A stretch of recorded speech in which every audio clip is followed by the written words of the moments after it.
Income tax की old regime का इस्तेमाल करने वाले लोगों को यूनियन बजट 2025 में अच्छी खबर मिल सकती है। वित्त मंत्री निर्मला सीतारमण 1 फरवरी को इनकम टैक्स एक्ट के सेक्शन 80C की लिमिट बढ़ाने का ऐलान कर सकती है। इससे इनकम टैक्स की ओल्ड रिजीम का इस्तेमाल करने वाले लोगों पर टैक्स की लायबिलिटी कम हो जाएगी। अभी कितनी है सेक्शन 80C की लिमिट? अभी इनकम टैक्स एक्ट के सेक्शन 80C की लिमिट 1.5 लाख रुपए है। इसका मतलब है कि कोई टैक्स पेयर एक वित्त वर्ष में 80C के तहत आने वाले इंस्ट्रूमेंट्स में एक वित्त वर्ष में 1.5 लाख रुपए तक इन्वेस्ट कर इनकम टैक्स में डिडक्शन क्लेम कर सकता है। इससे उसकी टैक्स लायबिलिटी कम हो जाती है।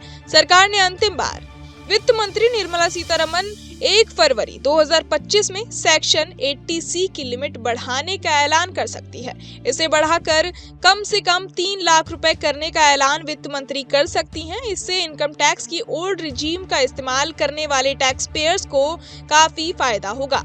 उनकी टैक्स लायबिलिटी कम हो जाएगी। मुंबई की कॉर्पोरेट लीगल काउंसिल ख्याति अमलानी ने कहा कि सेक्शन 80C की मौजूदा 1.5 लाख रुपए की लिमिट पर्याप्त नहीं है। उन्होंने कहा कि सरकार ने अंतिम बार इस लिमिट को 2014-15 में बढ़ाया था। इस लिमिट को बढ़ाकर कम से कम 3 लाख रुपए करने की जरूरत है।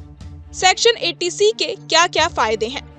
इनकम टैक्स एक्ट के सेक्शन 80C के तहत करीब 1 दर्जन इन्वेस्टमेंट ऑप्शंस आते हैं। इसके अलावा 2 बच्चों तक की ट्यूशन फीस पर भी डिडक्शन मिलता है। लंबे समय से सेक्शन 80C के तहत मिलने वाला डिडक्शन टैक्स पेयर्स के सेविंग्स और इन्वेस्टमेंट करने का एक बड़ा कारण रहा है। इसकी वजह ये है कि इसके तहत जो इन्वेस्टमेंट ऑप्शंस आते हैं उनमें कुछ ऑप्शंस अट्रैक्टिव हैं। उदाहरण के लिए पीपीएफ और म्यूचुअल फंड्स की टैक्स सेविंग्स में रेगुलर निवेश करने से लंबी अवधि में बड़ा फंड तैयार हो जाता है। इस फंड का इस्तेमाल रिटायरमेंट बाद के खर्चों, बच्चों के हायर एजुकेशन या उनके शादी ब्याह के लिए किया जा सकता है। सेक्शन 80C के तहत कौन-कौन से इंस्ट्रूमेंट्स आते हैं? सेक्शन 80C के तहत करीब 1 दर्जन इंस्ट्रूमेंट्स आते हैं, जिनमें PPF, ELSS, life insurance policy का प्रीमियम, नेशनल सेविंग्स सर्टिफिकेट आदि शामिल हैं। ईएलएसएस में निवेश पर बहुत अच्छा रिटर्न मिलता है। उधर पीपीएफ भी लंबी अवधि में बड़ा फंड तैयार करने के लिहाज से बहुत अट्रैक्टिव है। इनमें निवेश करने पर एक तरफ लंबी अवधि में बड़ा फंड तैयार हो जाता है तो दूसरी तरफ डिडक्शन का फायदा मिलता है। इससे टैक्स लायबिलिटी काफी कम हो जाती है।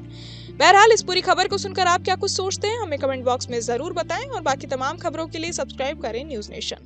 न्यूज नेशन अब व्हाट्सएप पर खबरों के ताजा अपडेट के लिए न्यूज नेशन के इस QR कोड को स्कैन करें।